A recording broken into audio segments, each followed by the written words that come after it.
torres de plato. Wendy, ¿tienes alguna pregunta o comentario? No, profe, todo claro. Muy bien. Entonces, voy a abrir otro archivo para presentar el procedimiento del diseño de torres de platos, perdón, de torres empacadas. Entonces, voy a compartir.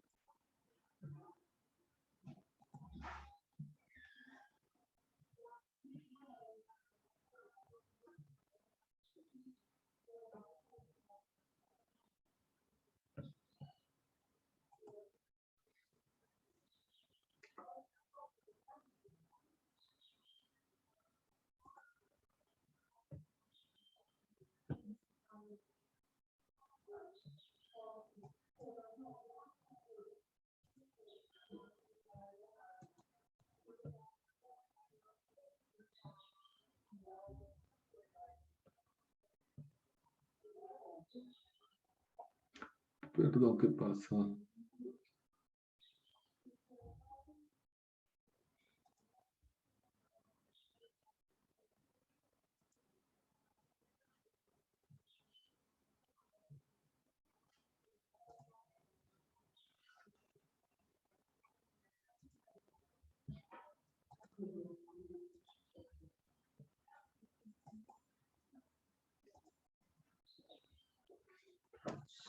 Sorry.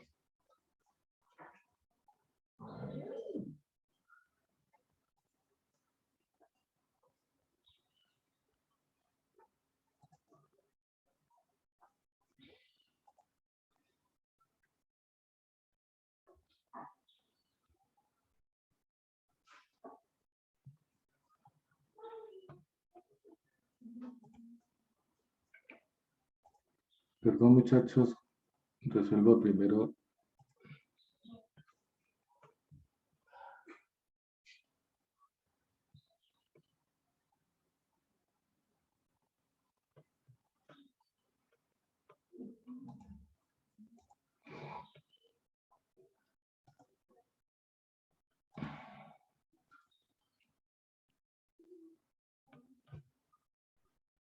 ¿Por qué no?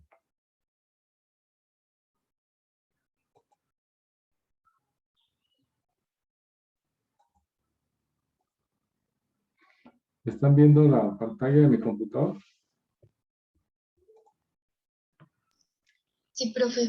Wendy, ¿qué estás viendo?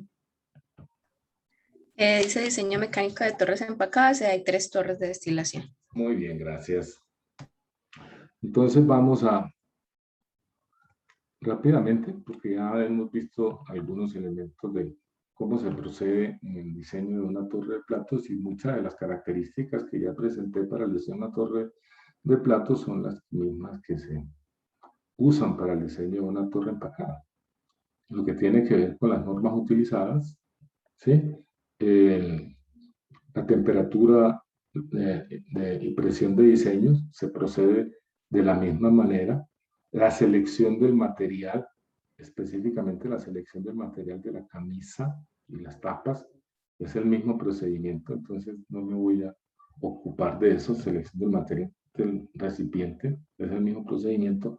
Donde aparece la diferencia ya es en la selección de lo que tiene que ver la especificación de los elementos internos de la torre. Aquí tenemos los dibujos que nos representan torres empacadas. Están con empaquetadura estructurada. Ustedes pueden ver allí los elementos físicos, distribuidores de líquido que tenemos que seleccionarlo, calcular las alturas de estos módulos con base, aquí esta sería una torre combinada que tiene torre aquí material estructurado y aquí empaque al azar. También es posible que se haga esa combinación.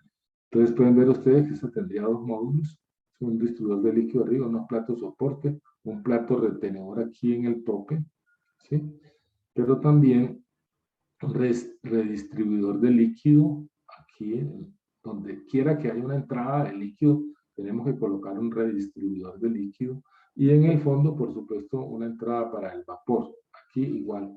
Entonces, cuando estamos diseñando una torre empacada, nosotros lo primero que tenemos es que hacer una selección, definición de cuáles son los elementos que vamos a especificar. Por supuesto, el empaque, plato soporte, el eliminador de arrastre, el colector de líquido, entrada de alimentos, distribuidor de líquido, etc. Todos esos elementos tienen que ser especificados en todas sus características, no solamente en su forma, sino también los materiales, las dimensiones específicas que se necesitan.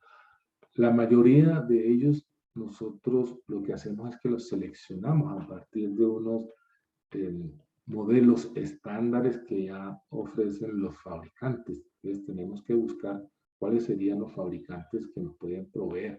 Y no necesariamente el fabricante tiene que ser el mismo para todos los elementos. Yo puedo hacer selección de distintos fabricantes. Aquí aparecen entonces todos los elementos que también los presenté cuando estábamos describiendo esta tecnología. ¿Sí? Todos estos elementos tienen que ser especificados.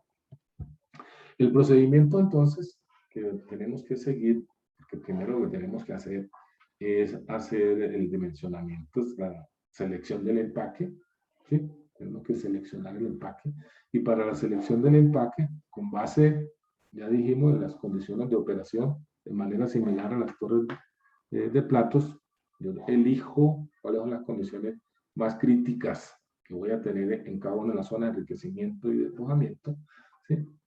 Con esas condiciones, estamos hablando de flujos de cada una de las fases, temperatura, presión, propiedades, todas las propiedades de esas fisicoquímicas y de transporte, las vamos a necesitar para hacer esos cálculos y esas especificaciones. Pero lo primero que tenemos que hacer es la selección del tipo de empaque, el material y el tamaño del empaque, ¿cierto? Porque de ese material van a depender unos parámetros que aparecen en las correlaciones para el cálculo del diámetro. ¿Sí? El cálculo del diámetro, ¿sí?, se basa en algunos parámetros que son específicos del tipo de empaque, la forma y el material, ¿cierto? Y por supuesto el tamaño. Una vez se calcula el diámetro, entonces vamos a calcular las alturas equivalentes de plato teórico. Ya ustedes saben a qué se refiere esto. Es un parámetro que da cuenta de la eficiencia que tiene en su desempeño en la transferencia de masa a empaquetadura. ¿Sí? ¿Qué significa físicamente? Significa qué altura de empaquetadura en el lecho, ¿sí?, me produce la separación que me produciría una etapa teórica, un plato teórico. Ese es el significado. Y cuando presentaba yo la tecnología mostraba cuanto más pequeño era el empaque, más eficiente era. Significaba que esa altura equivalente del plato teórico era más baja. ¿Y en qué se traduce eso? De hecho, en una altura de la torre menor. Es más eficiente, se requiere menos altura de empaquetadura. Pero el problema es que cuanto más pequeño es el empaque en su tamaño nominal, menos capacidad tiene, menos espacio deja para el flujo de las fases. Y por lo tanto, eso se traduce en que se requiere un diámetro mayor. Entonces, ¿cómo balanceamos diámetro con altura? Era lo que les decía en su momento. Tendríamos que definir cuáles serían esas condiciones, el empaque y el tamaño óptimo para garantizar que los costos de inversión se minimicen. ¿Sí? Una vez tengamos esa, ahora vamos a ver cómo se procede en ese cálculo. Calculamos la altura de empaquetadura para cada zona, enriquecimiento y despojamiento, pero también cada módulo, porque tenemos que dividir la altura de empaquetadura en módulos, porque si no, entonces se nos presenta el problema de canalización que les mencionaba. Tenemos que especificar esas alturas y con base en eso, pues ya sabemos cuántos otros elementos internos se necesita, porque cada módulo va a necesitar ¿qué? Van a necesitar platos de soporte, van a necesitar platos retenedores, van a necesitar distribuidor de líquido, van a necesitar recolectores en los fondos de líquido para descargarlos en el redistribuidor que hay en el módulo inmediatamente debajo. ¿Sí? Y todo eso se traduce, por supuesto, en costos de inversión. Y una vez tengamos eso, ya podemos calcular cuál es la carga, el peso que tiene que soportar el plato soporte en cada módulo.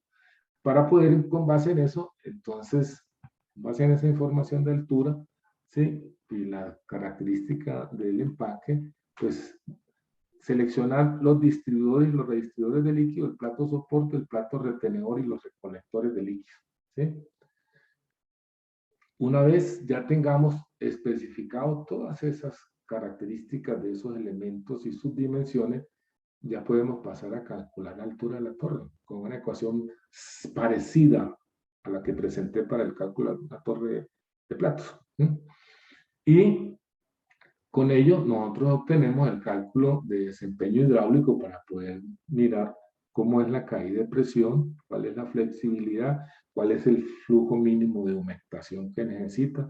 Si se presenta que no se cumple con las condiciones requeridas, no se tiene el desempeño esperado, pues entonces nos tenemos que devolver. ¿Hasta dónde? Pues depende hasta dónde tenemos que revisar, cambiar de decisión.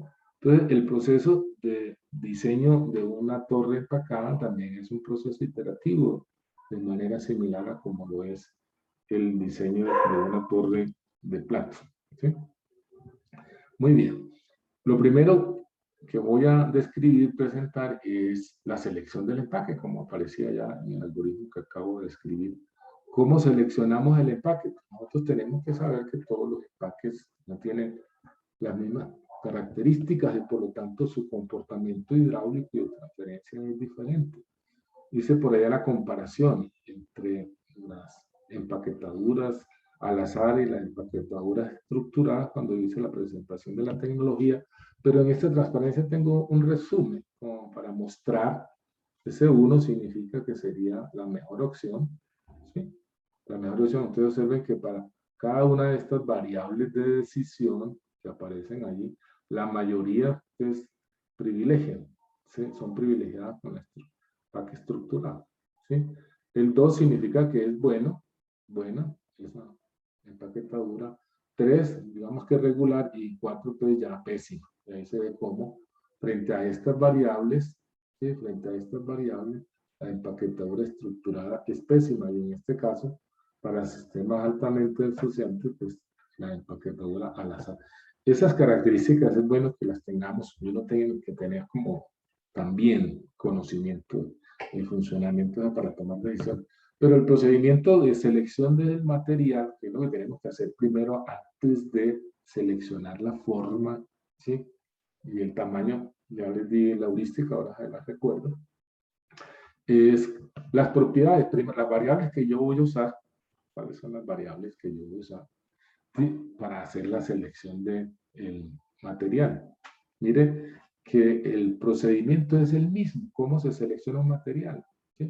Las variables, que ya dijimos, para esas variables yo necesito tener el valor para cada uno de los materiales alternativos que yo puedo usar para la empaquetadura. Y aquí es importante señalar una cosa, y es que para la selección del material yo puedo, en este caso, usar otros adicionales a los materiales metálicos. Puedo usar plástico, puedo usar cerámica, puedo usar tierra o otro vidrio, para mencionar otros materiales distintos. Los puedo contemplar ahí, ¿sí? Pero necesito tener valores de estas características, ¿sí? Ya sabemos que la resistencia a corrosión y la resistencia mecánica, aquí interviene la temperatura de diseño que ya calculamos para poder, digamos, tener la propiedad que nosotros vamos a usar como criterio para la selección. Y también el peso relativo. ¿Cómo afecta esta variable en los costos totales y especialmente los costos de inversión? Cuanto más contribuya, cuanto más afecte, cuanto más aporte, pues mayor peso relativo debe tener, ¿cierto?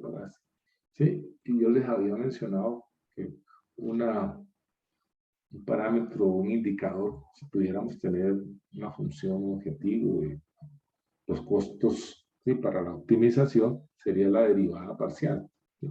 Pero los expertos tienen ya conocimiento de cuál de estas variables pesa más para poder entonces asignarle. Si le asignamos el mismo valor, pues entonces quiere decir que no intervendría ese factor de ponderación. Muy bien. ¿Cómo le asignamos las calificaciones? pues la asignamos con las mismas ecuaciones que usamos para la selección del material de las torres empacadas. Después de que seleccionemos el material, entonces necesitamos seleccionar la forma. Necesitamos seleccionar la forma. Pero antes tenemos que tomar la decisión de cuál es el tamaño que vamos a usar. Y también les presenté un criterio, ¿sí? Les presenté un criterio y es el tamaño nominal del empaque, que es un parámetro característico de su P, dividido por el diámetro de la torre. Algunos dicen que debe ser menor a un quinceavo, otros hablan de un décimo, otros más exigentes hablan de un treintavo, ¿cierto? Vamos a usar aquí un quinceavo como criterio para. Entonces, como ya nosotros podemos tener una idea del diámetro de la torre que la podemos calcular con una ecuación aproximada, que es la ecuación de Sauder-Brown. Entonces, con ese estimado del diámetro ya yo puedo hacer también un estimado de cuál sería el tamaño nominal de la empaquetadura. Y entonces se recomienda que cuando vayamos a elegir la forma, la usemos para ese tamaño nominal específico, ¿cierto? Que yo voy a usar para mi torre. Entonces, cada forma tiene unos parámetros, como lo mostramos también cuando caracterizamos esta tecnología. ¿Cuál es la superficie específica? Y esto está relacionado con la eficiencia que va a tener a la transferencia de masa al empaque el lecho, pie cuadrado por pie cúbico, ¿sí? Cada fabricante, y aquí tenemos que usar el valor que nos provee el fabricante en los documentos técnicos, en los boletines técnicos, ¿sí? La literatura nos trae por allá algunos valores, no es conveniente usarlos de la literatura, ¿sí? Usemos las características que nos provee, porque pueden haber ligeras diferencias, más o pueden haber hasta ligeras diferencias dependiendo del material. La fracción de vacío, el factor de empaque, esto está asociado con la capacidad, ¿sí? La densidad del lecho, esto es importante porque eso va a afectar el peso muerto cuando vaya a calcular, hacer el análisis de esfuerzo, y por supuesto los costos, el costo unitario, cuánto vale el pie cúbico, un pie cúbico de empaquetadura de material, que también nos lo provee el fabricante. Entonces, con base en eso, las ecuaciones y los criterios, hacemos la selección. Es importante que tengamos también como cómo puede ser el comportamiento de ese tipo de forma frente a ciertas variables que son importantes en ese proceso de decisión que estamos señalando.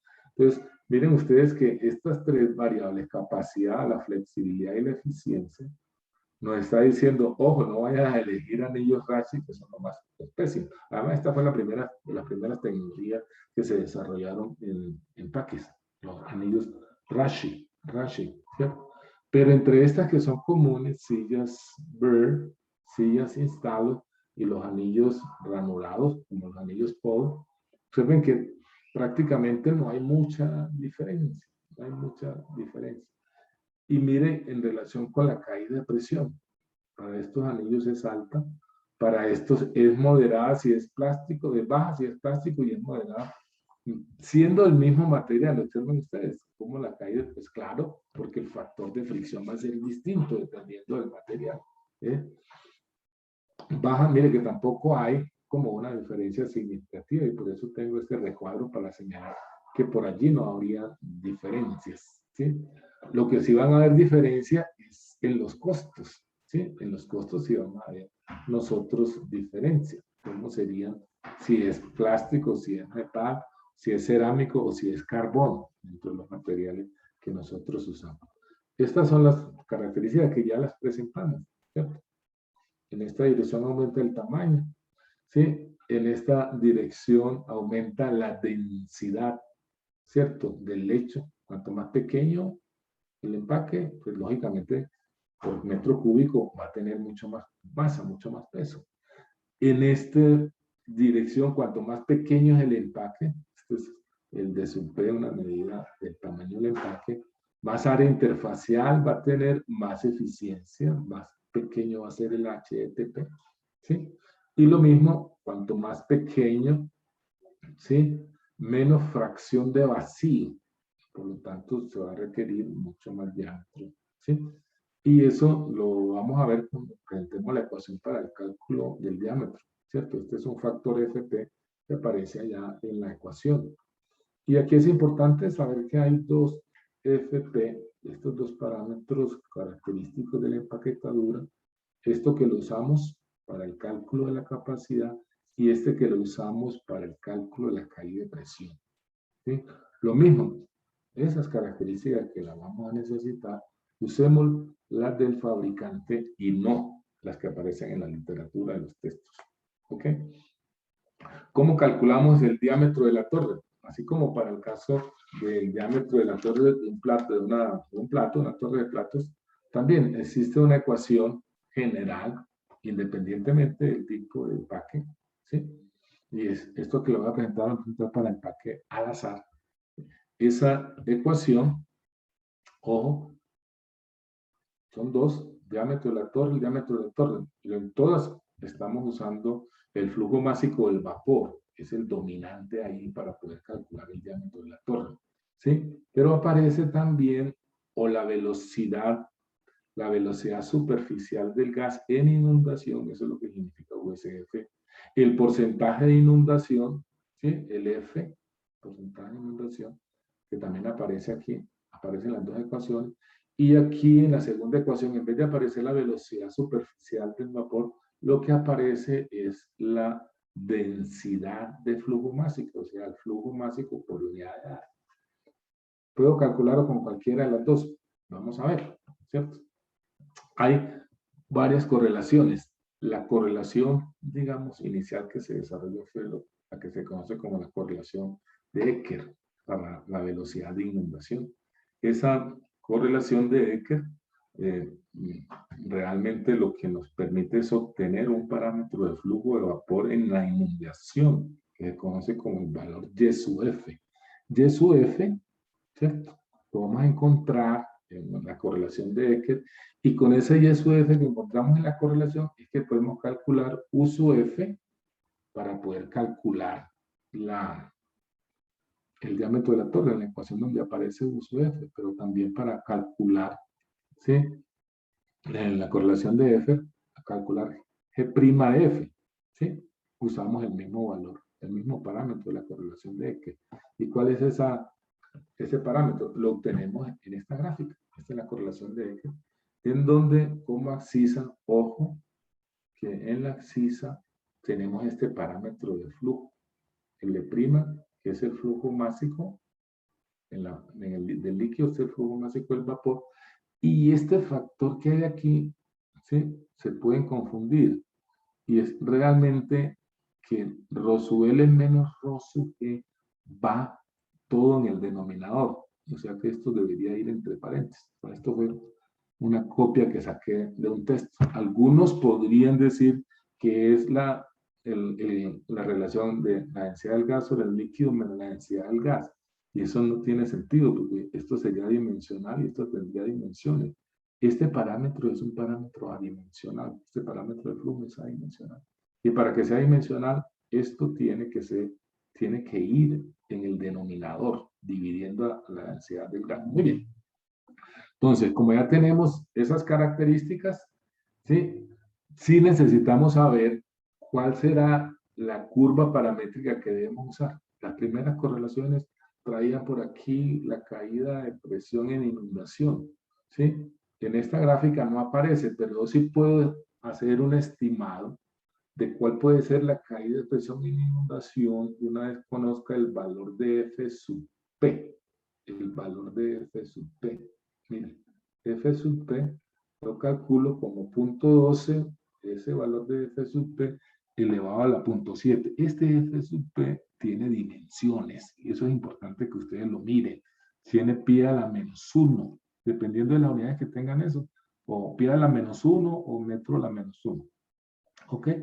Entonces, una vez yo tenga ese valor, puedo calcular la presión de inundación para saber dónde puedo hacer la lectura, para saber cuál sería el Y en inundación, Y sub F. Aquí le falta la F para decir que es el Y de inundación. Y de ahí es donde nosotros sacamos la ecuación para el cálculo. Eso es importante que lo tengamos presente cuando usamos la correlación ya sea que calculemos la velocidad de inundación USF o calculemos esa densidad de flujo máximo que aparece para el cálculo La otra ecuación para el cálculo de la velocidad de inundación lo hacemos con una correlación de Eckert modificada por Striegel. Striegel modificó la correlación de Eckert, ¿cierto? Y observen ustedes que aquí este parámetro de flujo de vapor lo tengo diferenciado no como Y sub F, sino como Y sub F' para hacer referencia que es de la correlación de Eckert modificada por Striegel. Es la única. Y aquí en esa correlación la velocidad de inundación tiene otra ecuación distinta. Observen ustedes, aparecen estas propiedades de densidad, ¿sí? Ese factor de empaque y esta, digamos, viscosidad cinemática del líquido en Sentier-Stokes. Esa sería la correlación de Eckert modificada por Striegel. Importante que tengan presente que este Y sub F' es distinto a Y sub F. Miren que en la gráfica que yo vengo a leer, el Y sub F', ¿sí? Las coordenadas son distintas. Mire que aquí este factor de flujo ya no es la densidad del gas dividido por la densidad del líquido menos la densidad del gas. No, no. Es esa relación de densidad del gas sobre densidad del líquido. Primera diferencia. Y segunda diferencia es la ordenada. La ordenada, ¿sí? Ya aparece, ¿sí? C sub S, un factor de capacidad C sub S, y las propiedades que mencioné para el cálculo de eso de S'. Muy bien, esa es la correlación de Eckert modificada por...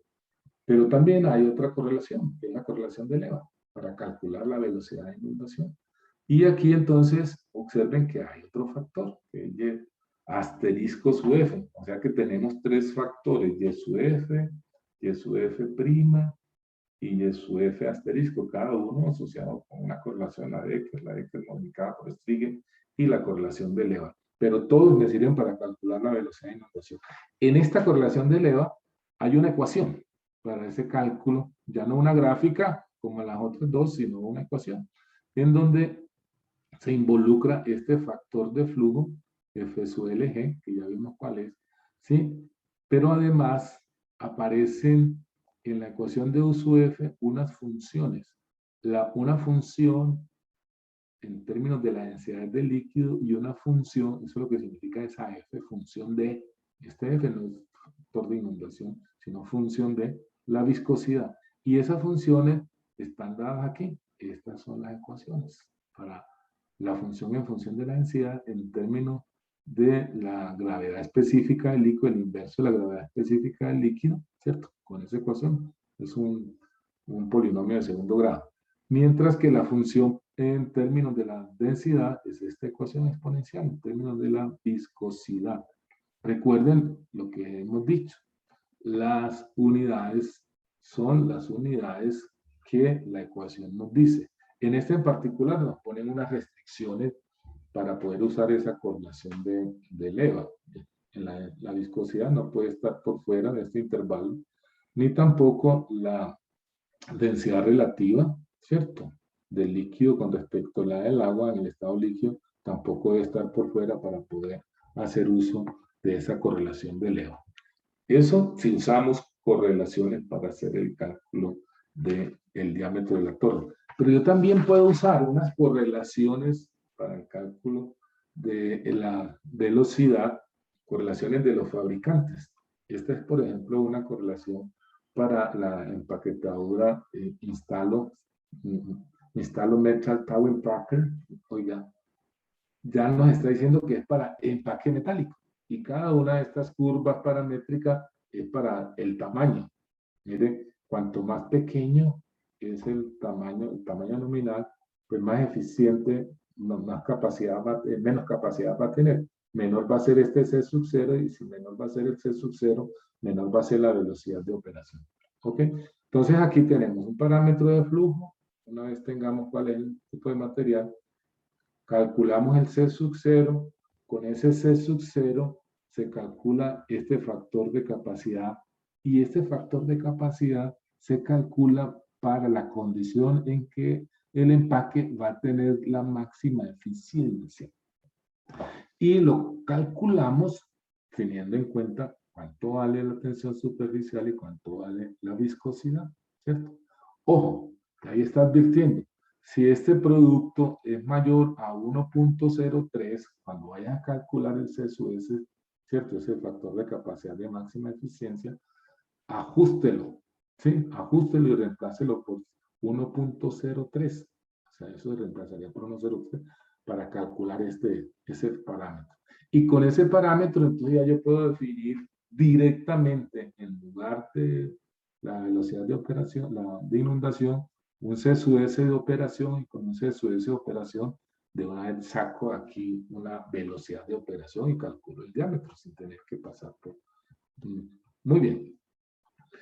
En esa transparencia estoy describiendo el algoritmo general que nosotros tenemos que seguir para poder hacer el cálculo del diámetro de una torre, cualquiera sea la correlación que usemos, ¿sí? Axisa, este parámetro de flujo, el factor de empaque que hemos seleccionado, cuál es la caída de presión que nosotros estimamos para la torre para poder elegir la curva paramétrica apropiada. Leemos, dependiendo de la correlación Y sub F, Y sub F' o Y sub F, con base en la curva paramétrica que nos dé este fluido, ¿sí? Dependiendo, estamos usando la correlación de E, que es la modificada por Strigel o la ecuación de Lewin, especificar el factor de inundación, calcular la velocidad o calcular la densidad de flujo básico y con base en eso el diámetro de la torre. Y así dimensionamos nosotros el diámetro de la torre siguiendo ese procedimiento. ¿Sí? ¿Qué sigue? ¿Cómo determinamos la altura equivalente de plato teórico? Y para eso disponemos de varios métodos. Hay un método de estimación o de predicción teórica que está basado en los coeficientes volumétricos de transferencia de masa, ¿sí? Y las velocidades superficiales de líquido y de gas, como voy a mostrar en las ecuaciones. O hay otras ecuaciones que nos permiten el cálculo basado en la altura de la unidad de transferencia. Mostremos esas correlaciones. Aquí está. Esta primera ecuación usa los coeficientes volumétricos de transferencia de masa, ¿sí? Y las velocidades superficiales del gas y del líquido. Y este S, ¿cierto? Es este factor de desorción, que es el producto de M, que sería como el coeficiente de distribución para los claves, ¿sí? El flujo de vapor y el flujo de líquido, en términos molares. Siempre y cuando esto sea diferente de 1. O en términos de las alturas de unidades de transferencia, ustedes vieron eso en su curso. Y las alturas de unidades de transferencia de masa, pues es esto. Que si nosotros reemplazamos aquí esto sería la altura de la unidad de transferencia gaseosa y esto sería la altura de la unidad de transferencia de líquido. Esas serían ecuaciones, ¿sí? Para hacer estimados o predicciones teóricas. Pero como siempre he dicho, no es conveniente, ¿sí? No es conveniente hacer ese uso, salvo que tengamos esos valores para una empaquetadura específica. Lo otro es que existen heurísticas y es bueno tener esas heurísticas como para uno tener una primera aproximación de en dónde, qué valor puede estar ese parámetro, ¿cierto? Ustedes observan aquí que aquí tengo 8 ecuaciones.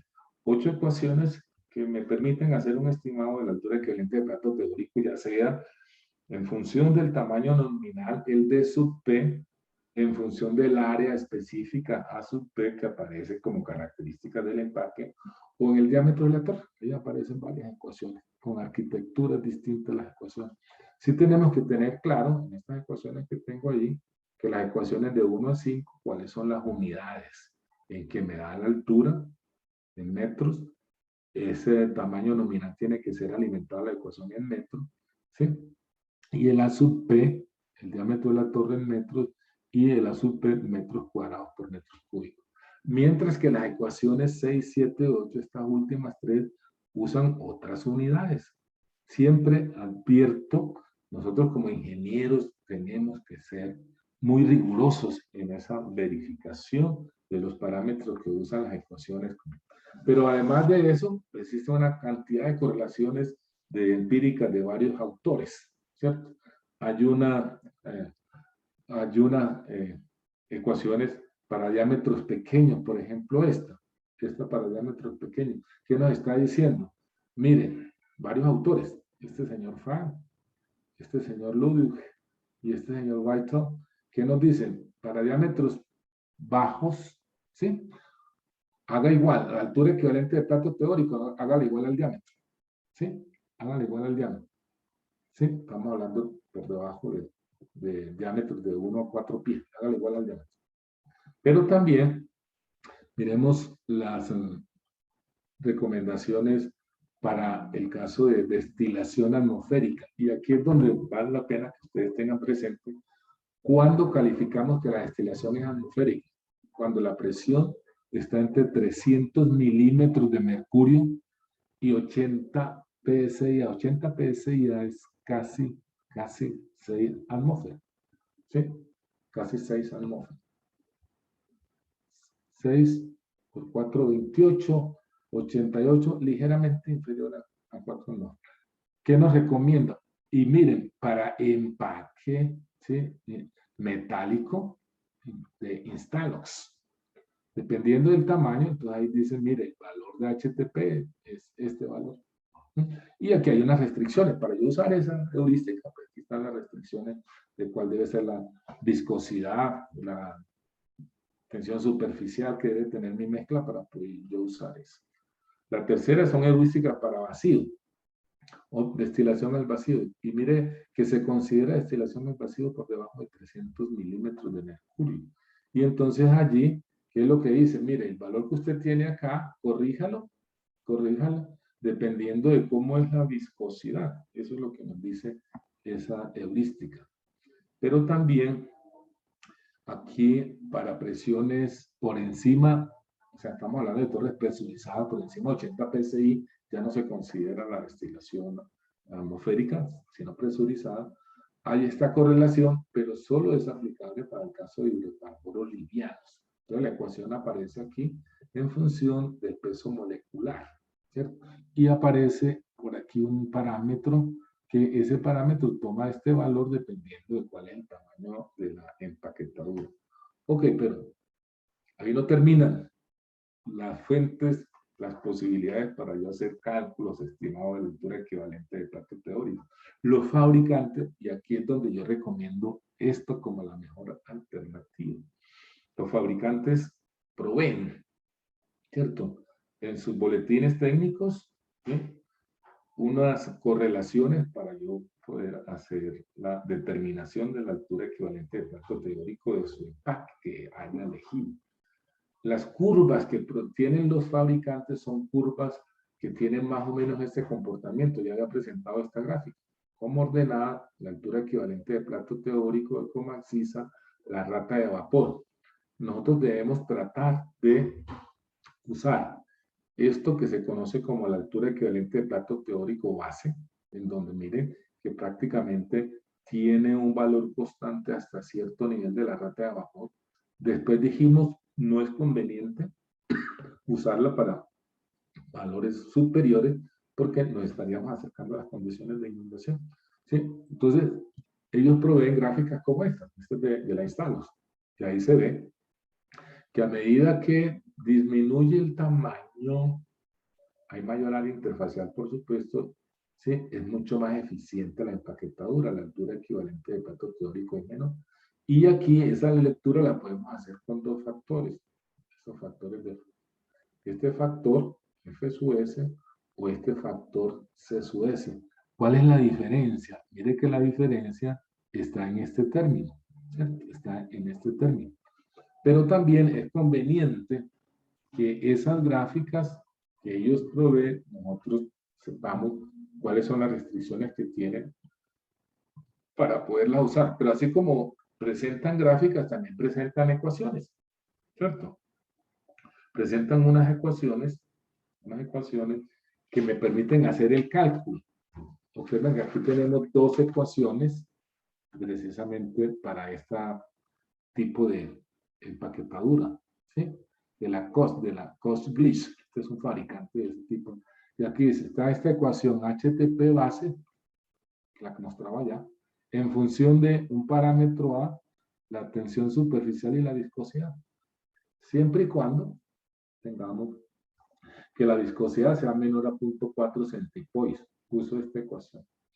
O uso esta ecuación, ¿cierto?, en donde aparece otro parámetro B, ¿sí?, y miren que la función es distinta en función de esas mismas variables para cuando la viscosidad es superior a 0.4 centipoid. ¿Dónde leemos el valor A y B? El valor de A y B lo sacamos, ¿cierto? Ya sea en milímetros o en pulgadas, dependiendo del tamaño nominal. Con base en eso, entonces hacemos el cálculo de la altura equivalente, ¿sí? Muy bien. ¿Qué viene después? Pues hacer la selección de distribución de líquido, los distribuidores de líquido. ¿Sí? Ya yo presenté, cuando presenté esas tecnologías, cómo se caracterizaban los distintos distribuidores, pero también alcancé a mostrar, una vez nosotros tengamos información de los fabricantes de esos distribuidores, tengamos la carga específica del líquido que va a manejar el distribuidor y el diámetro de la columna, entrando ahí nos permite decir cuál es el distribuidor que nos recomienda el fabricante. Ahí en esa demostración que tengo ahí, nos estaría recomendando este modelo, ¿cierto? Este modelo para la salsa. Pero también, este es otro, ¿sí? Que nos muestra más modelos, pero el procedimiento es el mismo, ¿cierto? El procedimiento es el mismo para hacer la selección de esos distribuidores. ¿Qué viene después? Pues seleccionar los platos soportes. ¿Y cómo seleccionamos los platos soportes? Con variables similares a las que seleccionamos los distribuidores de líquido, material, diámetro, por supuesto la carga de líquido que hay que manejar. Cuando digo carga de líquido nos estamos refiriendo a cuántos metros cúbicos por metro cuadrado hora se tienen que manejar en el distribuidor. Aquí también en la selección de los platos de soporte, cuál es el material, cuál es el diámetro de la torre y cuál va a ser la carga en kilogramos por metro cuadrado que tiene que soportar ese plato de soporte. Y allí yo les dije que para hacer ese cálculo de esa carga tendríamos que tener en cuenta como si el lecho estuviera inundado. O sea, los espacios interiores en la fracción de vacío del lecho estarían llenos de líquido. ¿Y con qué densidad calculamos ese peso? De acuerdo con la altura del módulo que vayamos a usar. Pues depende, si la densidad del líquido es menor a la densidad del agua, usamos la densidad del agua. Pero si es mayor que la densidad del agua, pues entonces usamos la densidad de la mezcla, porque es mayor que la del agua. Muy bien.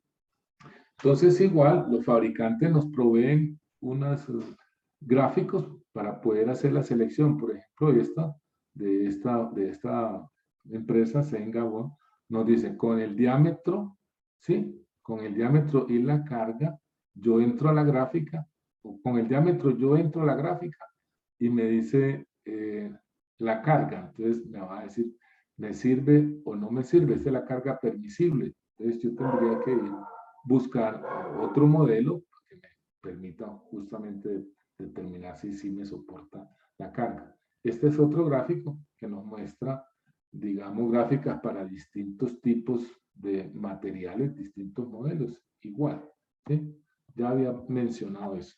Lo otro que tenía que compartir con ustedes es cuál debe ser la forma como debemos nosotros irrigar el lecho en el tope de cada módulo. Pues hay también unas recomendaciones de cómo se deben ser los puntos de irrigación mínimos que deben haber.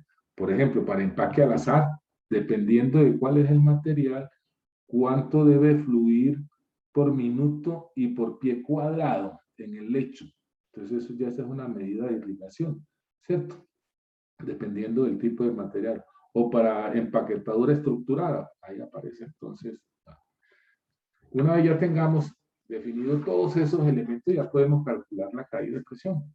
Y para el cálculo de la caída de presión tenemos varios procedimientos. Uno es usar la correlación generalizada de caída de presión de Eckert. Allá ustedes ven que hay unas curvas paramétricas en función de la caída de presión, como ya tenemos cuál es la velocidad de operación y cuál es el factor de flujo, entramos allí y leemos en qué curva está y esa sería la caída de presión, ¿cierto? O sea, podemos hacer esa interpolación allí. Pero también existe una correlación de Robin y otras. Ahora voy a presentar esa forma de esa correlación. Sí, los gráficos de los fabricantes y los gráficos de los fabricantes, que ya no son estas correlaciones generalizada, sino específica de los fabricantes, nosotros podemos hacer. Y hay también unas correlaciones teóricas para el cálculo. Esta es la correlación de Robbins, ¿cierto? Para hacer el cálculo de la caída de presión. Observen ustedes esta ecuación, en donde se define cómo se calculan cada uno de estos parámetros de flujo del gas y del líquido, dependiendo de cómo es la presión, para menor de una atmósfera, para mayor de una atmósfera, para G sub F, para menor a 15 el valor de F sub PD, ¿cierto? ¿Sí? Para el factor de líquido. Y estos parámetros, ¿sí? El SUF y GSUF, estos parámetros C sub 3, C sub 4, ¿sí? Se calculan con estas ecuaciones. Se calculan siempre y cuando, ¿sí? El flujo que nos dio allá con las ecuaciones para el SUF sea menor a 20.000. Ese F sub P que aparece allá, recuerden ustedes que lo había mencionado, es el factor de empaque del lecho seco. Este es el que se usa para el cálculo de la presión, ahí en esa correlación de... Para el caso en que el L sub F sea mayor a 20.000, entonces usamos esta correlación, esta gráfica para calcular directamente la caída de presión y no las ecuaciones. ¿Ok? Y una vez tengamos cuál es la caída de presión por unidad de altura de empaquetadura, entonces ya podemos calcular cuál es la caída de presión total en la torre. ¿Sí? Entonces, para eso necesitamos calcular la caída promedia, calculando la caída en el tope, la caída en los fondos, y con esta ecuación sacamos un promedio. Mire la forma como se calcula el promedio, que es el que vamos a alimentar aquí. ¿Sí? Este average también lo podríamos calcular, digamos, con esta, siempre y cuando esta aritmética, la caída de presión en el tope sea menor que la caída de presión en el fondo. Podríamos calcular una media y no esta promedio aquí. Pero una vez tengamos la caída de presión promedio, pues multiplicamos por el número de etapas ideales, que ya sabemos cuál es, ¿sí? Y por la altura equivalente de plato teórico que calculamos. Y de esa manera calculamos la caída de presión de la torre. Y una vez tengamos eso, ya podemos venir a calcular cuál es la altura total de la torre. Mire que tiene una ecuación similar, ¿cierto? A la ecuación para la torre de plata. El Z en el tope, el Z en el fondo, que se calculan de la misma manera.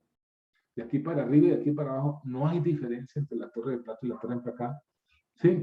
Este es SUF, sí, ese punto de alimentación distinto depende de qué elementos hay ahí en esa zona. Mire que en esa zona donde se entra la alimentación, además de los distribuidores de líquido, los distribuidores, hay una entrada de líquido que es el alimento. Entonces eso hace que esa altura sea diferente. Aquí tenemos que esa altura estaría dada por la suma de estas dos C y S sub y A. Y ya mostré cómo se calculaban esos valores.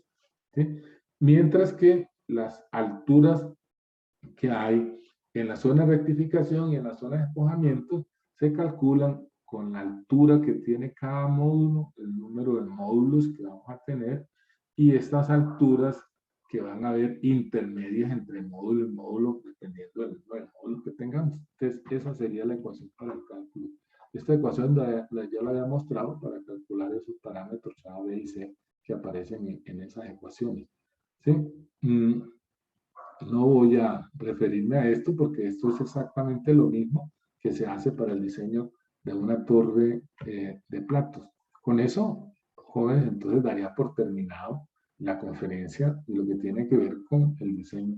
Mire que yo me había propuesto no pasar de pronto de las 4, me pasé 5 minutos, entonces con eso daríamos por terminado las conferencias donde yo comparto todos estos procedimientos y métodos, cómo debemos hacer, cómo debemos proceder para hacer el diseño de esos equipos.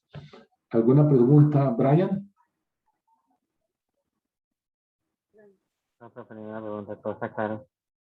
María Fernanda, ¿tienes alguna pregunta o comentario? No, no, señor, está claro. Paloma. No, profe, todo está claro. Muy bien. Ana María. Y con eso cierro la No, consulta. profe, ninguna. Jóvenes, entonces, muchas gracias por la paciencia, haberme escuchado. ¿Sí? Cualquier duda, para eso son estas conferencias y las ANGU, con suficiente información para que no tengamos que recurrir mucho al profesor, ¿cierto? Es una forma de cortar el cordón umbilical, ¿sí? Debemos, donde sea posible. Yo no sé si les comenté que yo corté mi cordón umbilical con mis profesores de diseño desde el primer día que me formaron cuál era el problema de diseño. Llegué el día que había la fecha límite para entregar el informe, no pasamos por estas interacciones que tienen, ¿sí? ¿Qué es lo que queremos? Que los estudiantes ganen autonomía e independencia, sean capaces de hacer la autogestión. Espero que se hayan leído el artículo que les compartí, muy interesante. Jóvenes, muchas gracias, que estén muy bien. Nos vemos entonces. Primero Profe, nos buenas vemos. tardes. Sí, permíteme un momentico, Paloma, yo termino. Nos vemos el martes en la tarde de 2 a 4 con los estudiantes, ¿sí? En el orden, equipo número 1, equipo número 2 y equipo número 3. Cada uno va a tener media hora para yo, digamos, compartir con ustedes, hacerles algunas aclaraciones sobre las observaciones que les haga con base en el informe que me envíen de resultados, de avance de resultados de diseño, de acuerdo con los términos de referencia. Recuerden que ese informe de avance de resultados son resultados, y es muy preciso ya. No hay que colocar memorias, no hay que colocar, no. Si se hizo es esta tabla de información, se le está pidiendo cuál es el modelo, este es el modelo, sin literatura, sin explicaciones, salvo que se pida, ¿cierto? Que se justifique algo. Si en los términos de referencia del contenido del informe ejecutivo avance no dice que hay que dar una explicación, pues no hay nada. Así es, porque es un informe de resultado. Ahora sí te escucho, Paloma. Profe, yo solamente quería saber si esta grabación queda guardada en el link de grabaciones de Zoom o en dónde la podemos encontrar más adelante. Bueno, yo tengo que mirar ahora, porque como me conecté ahora fue ¿por qué? Por Zoom. Zoom, no sé si automáticamente lo hace, miramos. Y en el caso tal de que no haya sido grabada, yo tengo una grabación del semestre anterior que la puedo compartir también. Ah, bueno, profe, muchas gracias. Ok. Bueno, pues, que descansen este fin de semana, que les aprendan mucho. Muchas gracias, profesor. Hasta luego. Ok. Muchas gracias, luego. profe. Feliz Tarde. tarde. Ok.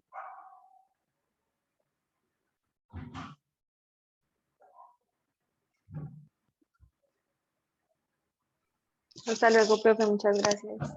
Hasta luego, Shirley.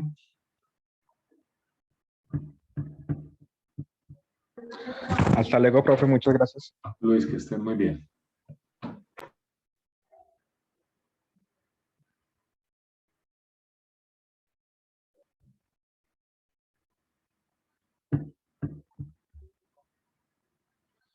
Giovanni.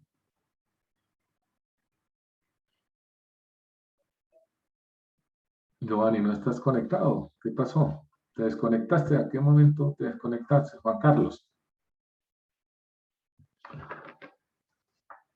Vamos a registrar por aquí que se desconectaron. Profe, sí, sino que no pude Perdón. estar en toda la reunión, sino un momento, por Sí, el tema Juan. pues de las prácticas. Entonces no sé si se Correcto. puede como salvar ahí esa parte de la asistencia. Juan, pero tú eres de qué grupo de diseño? Porque si no estás matriculado de 2 a 4, los miércoles no es obligatorio la asistencia.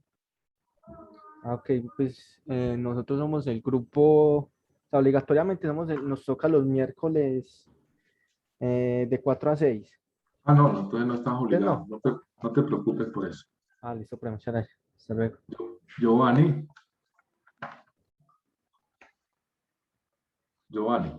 Giovanni Nausa.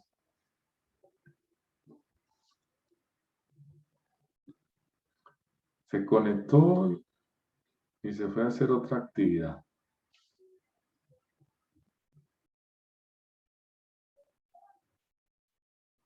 ¿Sí?